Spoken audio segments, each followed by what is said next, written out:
Gossips. फिल्मी दुनिया को एक झटके में छोड़ देना क्या सफलता हासिल कर लेने वाले एक्टर के लिए संभव है? अक्सर यही लगता है कि ग्लैमरस जीवन की चकाचौंध से दूर नहीं हुआ जा सकता, लेकिन एक ऐसी एक्ट्रेस हैं जो इसका मोह छोड़ न सिर्फ आगे बढ़ी बल्कि सन्यासी जीवन में ढल गईं। एक वक्त था जब रैंप की रोशनी, कैमरों की चमक और बॉलीवुड की भीड़ में एक नाम अपनी पहचान बना रहा था। ये नाम था बरखा मदान, एक ऐसी महिला जिनकी आंखों में स्टारडम के सपने थे और आत्मविश्वास इतना कि वो मिस इंडिया 1994 जैसी प्रतियोगिता में देश की सबसे खूबसूरत महिलाओं के बीच सिर उठाकर खड़ी रहीं। सुष्मिता सेन और ऐश्वर्या राय जैसी दिग्गजों के साथ मंच साझा करना कोई मामूली बात नहीं थी। बरखा ने अपने करियर की शुरुआत में कभी ऐश्वर्या राय, सुष्मिता को टक्कर दी थी। अब चकाचौंध से मोहभंग, बौद्ध भिक्षु बनकर जीने लगी सन्यासी वाला जीवन। लेकिन जो बात सबसे असाधारण है वो यह कि जहां बाकी लोग आगे चलकर शोहरत और सफलता की सीढ़ियां चढ़ते गए, वहीं बरखा ने उसी सीढ़ी से उतरकर एक और ही दिशा की ओर रुख कर लिया, जो ध्यान, साधना और आत्मिक शांति का मार्ग था। बरखा ने अपने करियर की शुरुआत ग्लैमर की चकाचौंध से की। एक मॉडल के रूप में, एक ब्यूटी क्वीन के तौर पर वो सफल रहीं। मिस इंडिया प्रतियोगिता में उन्हें मिस टूरिज्म इंडिया का खिताब मिला और अंतर्राष्ट्रीय स्तर पर उन्होंने मलेशिया में तीसरा स्थान भी प्राप्त किया। यह किसी के भी करियर का स्वर्णिम आरंभ हो सकता था और उनके लिए भी ऐसा ही था। लेकिन किससे पता था कि यह तेज शुरुआत एक शांत अंत की भूमिका लिख रही थी। फिल्मी पर्दे की सजी हुई जिंदगी छोड़ उन्होंने जीवन बदलने का फैसला किया।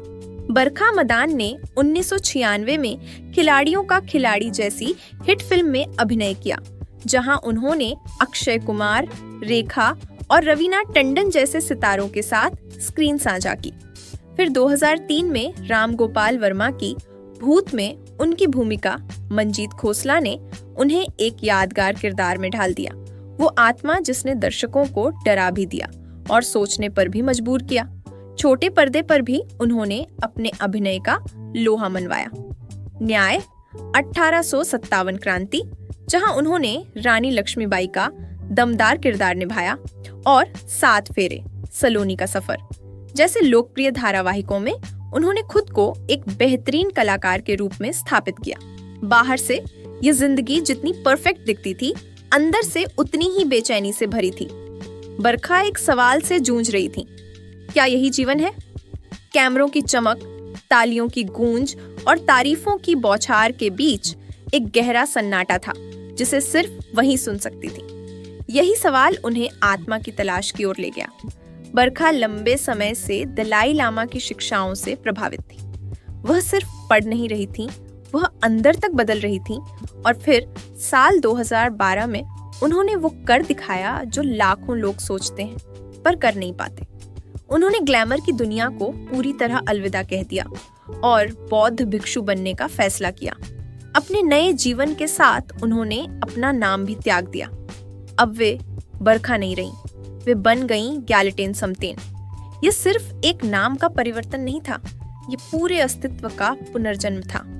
अब वे हिमाचल और लद्दाख जैसे शांति से भरे इलाकों में एक सन्यासी के रूप में जीवन जीती हैं।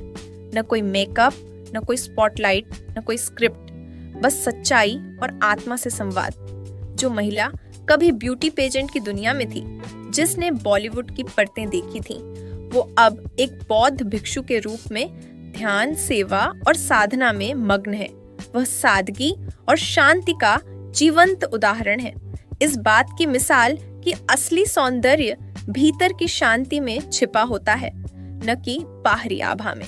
क्या आप सोच सकते हैं कि कोई एक्ट्रेस बॉलीवुड की चकाचौंध छोड़कर संन्यास का रास्ता चुन सकती है? आपका इस पर क्या कहना है? कमेंट करके जरूर बताएं। अगर आपको बरखा मदान की ये अनोखी कहानी पसंद आई हो तो वीडियो को लाइक करें, शेयर करें और ऐसी ही बॉलीवुड की अनसुनी कहानियों के लिए चैनल को सब्सक्राइब करके बेल आइकॉन जरूर दबाएं।